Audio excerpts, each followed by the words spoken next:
Hola, ¿qué tal? Bueno, buenas tardes a todas y todos. Espero que estén un poquito más relajados después de la entrega del primer trabajo práctico, que les haya ido bien, que haya sido una experiencia productiva, colaborativa, trabajando en grupo, y sobre las temáticas que estuvimos abordando en la primera parte de esta materia. Quería hacerles un breve video en referencia a los temas de esta unidad, la unidad número 3, que habla sobre protagonismo y participación juveniles, preparándonos también para nuestro encuentro sincrónico del día 18, del viernes 18, donde nos vamos a encontrar para hacer un cierre de esta unidad y también para compartir experiencias que ustedes puedan traer de la propia práctica y experiencias de participación de los jóvenes en las instituciones donde ustedes ejercen, donde ustedes trabajan, para poder articular con los textos. Entonces la invitación es un poco esa, a acercarnos a los textos, este, y pensar situaciones, pensar producciones colectivas, diferentes participaciones, proyectos donde se muestren, como diría Urresti, las múltiples culturas juveniles en las instituciones. El primer texto que habíamos iniciado la última clase donde nos vimos era el texto de Sioana Ibraki. ¿Se acuerdan que era un texto que era una entrevista que le hacían a estas autoras, donde en esa clase conversábamos la importancia de considerar esto que ellas toman como juventudes en plural, como parte del proceso de democratización a partir de la ley.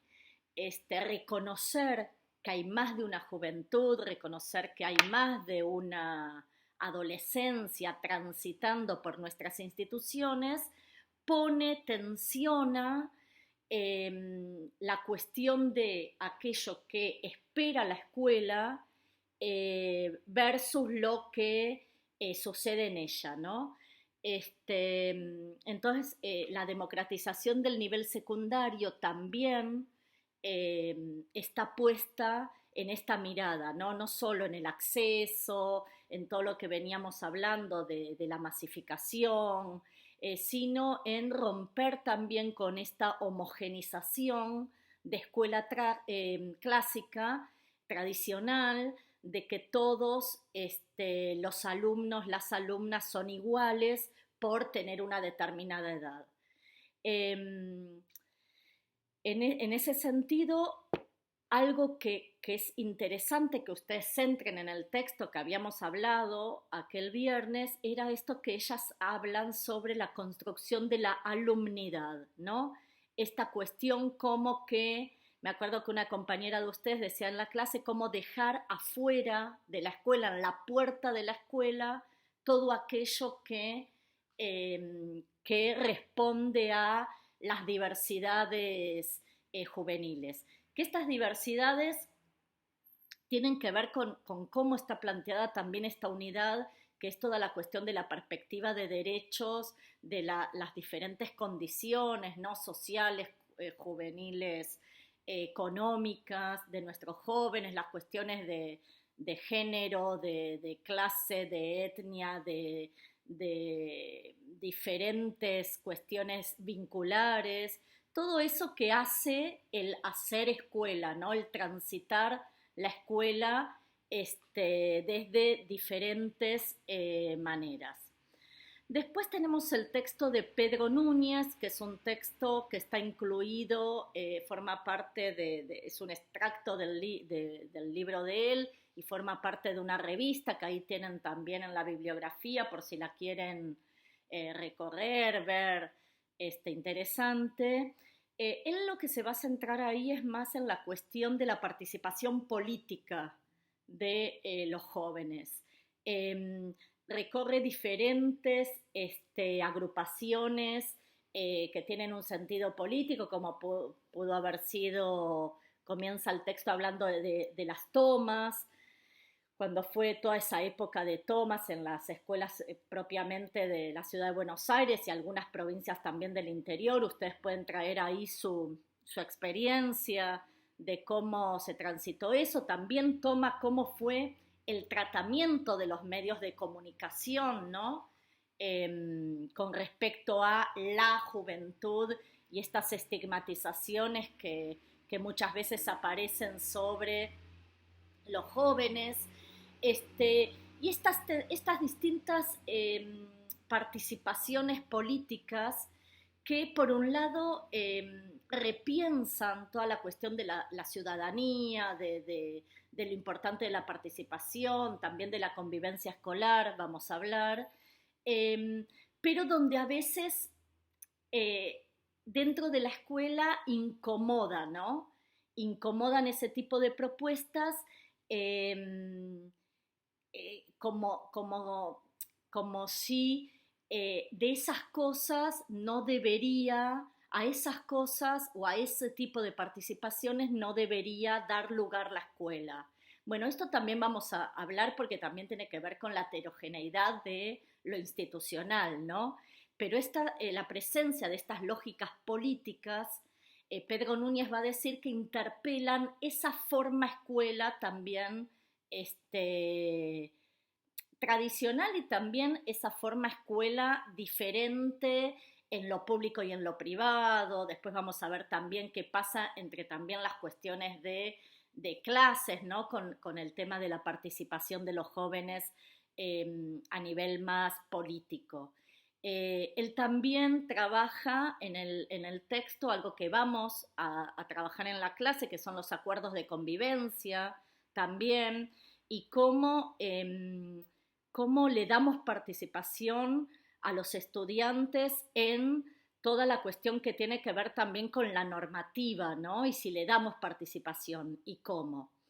Después tenemos el texto de Morgade que habla especialmente sobre, a partir de la ley de educación sexual integral, cómo la ley va a garantizar, por un lado, el derecho a los estudiantes a recibir educación sexual integral y por el otro lado va a amparar a lo institucional para poder ser el lugar, la escuela donde se desarrolle esta educación, pero también pone el enfoque en cómo se habilitan estos espacios de escucha o lo que debería ser una construcción colectiva de dar respuestas, ¿no? A través de la ESI en la escuela secundaria, cómo las instituciones se apropian, si es que se apropian de esto, y esto también entra, ¿no? Interpela también lo institucional, cómo se dan esos espacios, si hablar de ESI es bueno hacer un tallercito de métodos anticonceptivos en algún momento del año y listo, si hablar de ESI es un proyecto más articulado y atravesado transversalmente desde los diseños curriculares, desde las planificaciones de las materias, desde el trabajo más articulado.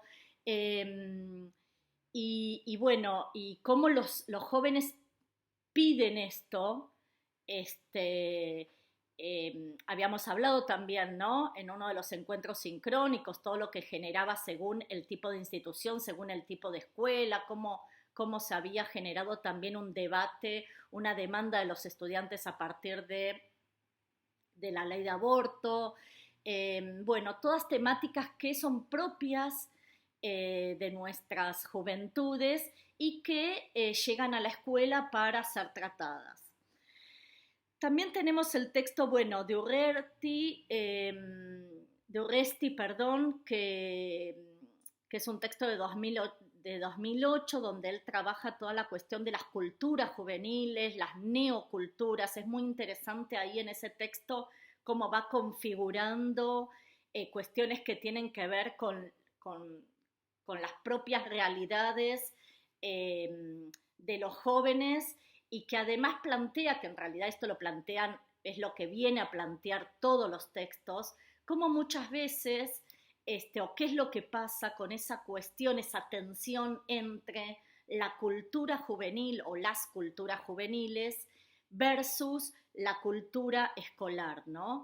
Y cómo a veces esa brecha se hace, se amplía, se agudiza, también por el tratamiento o la función, o la negación o la resistencia de los adultos o de las instituciones a poder incluir dentro de los proyectos institucionales y curriculares las culturas juveniles.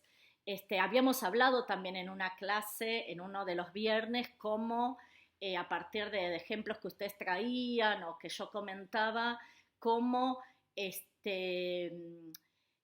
cuando se le propone al joven algo, a los jóvenes, a los estudiantes, algo que tiene que ver con su cultura, ya sea desde la materia, desde un proyecto concreto, desde una propuesta que puede traer el centro de estudiantes, y cuando se le da participación y cuando está hecho desde la mirada de ellos, se involucran más.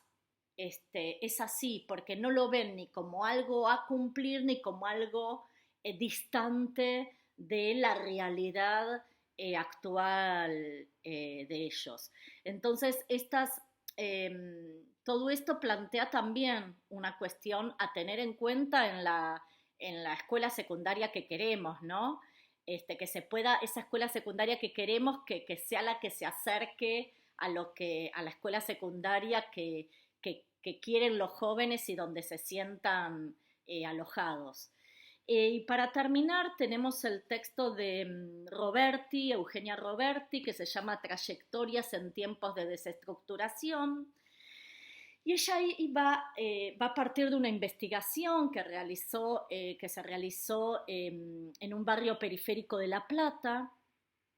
Y lo que va a mostrar esa investigación es como, ella va a hablar de un resquebrajamiento, o sea, una ruptura o fisuras en el modelo lineal de transición hacia la vida adulta, ¿no? Que va a mostrar manifestaciones en esas trayectorias que van a ir delineando también estas múltiples maneras de ser joven, ¿no? Y cómo concepciones que tienen que ver con las grandes instituciones, ¿no? Como son la escuela, la familia, en la biografía de estos jóvenes, se transforman en instituciones que no tienen una cuestión lineal de, bueno, a ver, estoy en la escuela, llego al final de la secundaria y ya empiezo a pensar en un trabajo, porque no quiero tener familia hasta los 30. Habla de un proceso complejo que surge ahí, y que donde la escuela, el trabajo, la familia pasa a tener una articulación distinta en la conformación de las subjetividades de los jóvenes. Y el barrio, esto es quizá lo que resalta de este texto, el barrio comienza a cumplir para estos jóvenes una modalidad de inscripción social, un soporte importante en lo que es la interacción, la identificación, la pertenencia al territorio y al grupo de pares compartiendo un lugar común. Es un análisis distinto al de los otros autores, porque trabaja el tema del territorio y también asociándolo con toda la cuestión de el mundo del trabajo y de la estabilidad, la inserción laboral en jóvenes con, bueno, necesidades, con otro tipo de necesidades, a la escuela más común, entre comillas, porque sabemos que es la escuela común, pero aporta desde otro aspecto de lo social, ¿no? Bueno, esto muy así a grandes rasgos, a grandísimos rasgos. La idea es que ustedes puedan acercarse a los textos, que puedan justamente apropiarse de los conceptos que aparecen ahí, que puedan apropiarse de ciertas categorías analíticas. Hablando de categorías analíticas, algo que me olvidé, que me parece importante y es un aporte rico también para ustedes, para la licenciatura. El texto de Urresti, en sus inicios, en las primeras hojas, trabaja el tema de subjetividad. Y es muy interesante el análisis que hace, los entrecruces que él aporta, lo que es la subjetividad desde la memoria y la historia narrada sobre la vida de los sujetos. Historia que quizá que no tiene que ver con una plena, digamos, veracidad, sino que es la historia que a través de la memoria resignifican los entrevistados al poder narrarla, ¿no? Y que después el investigador hace algo con eso, ¿no? Se apropia de eso y le da una nueva significación. Lo acoto, lo digo, porque puede ser un recurso, un aporte interesante, para mí lo es, para cuando nos tenemos que enfrentar a entrevistar a alguien, ¿no? De hecho, a ustedes les va a pasar un montón con esta licenciatura y ya lo han hecho para el primer TP cuando han entrevistado al directivo, ¿no? Cómo la escucha de uno sobre lo que el otro dice, sabiendo que es un testimonio oral y que hay toda una resignificación de eso que llega a la memoria del entrevistado y que forma una narrativa como parte de su subjetividad y la intersubjetividad. Me parece muy interesante ahí el concepto de subjetividad como un aporte más allá, ¿no? De esta materia, más allá de lo cultural juvenil, como un aporte a lo propio de lo científico, de la investigación, bueno, y todo lo que tiene que ver con el saber y la formación. Así que bueno, nos vemos el 18, los espero.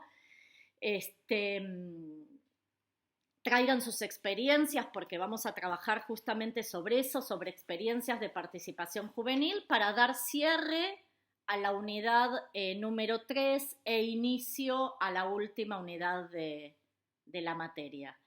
Un abrazo, buen fin de semana, cuídense mucho y nos vamos comunicando por el campus.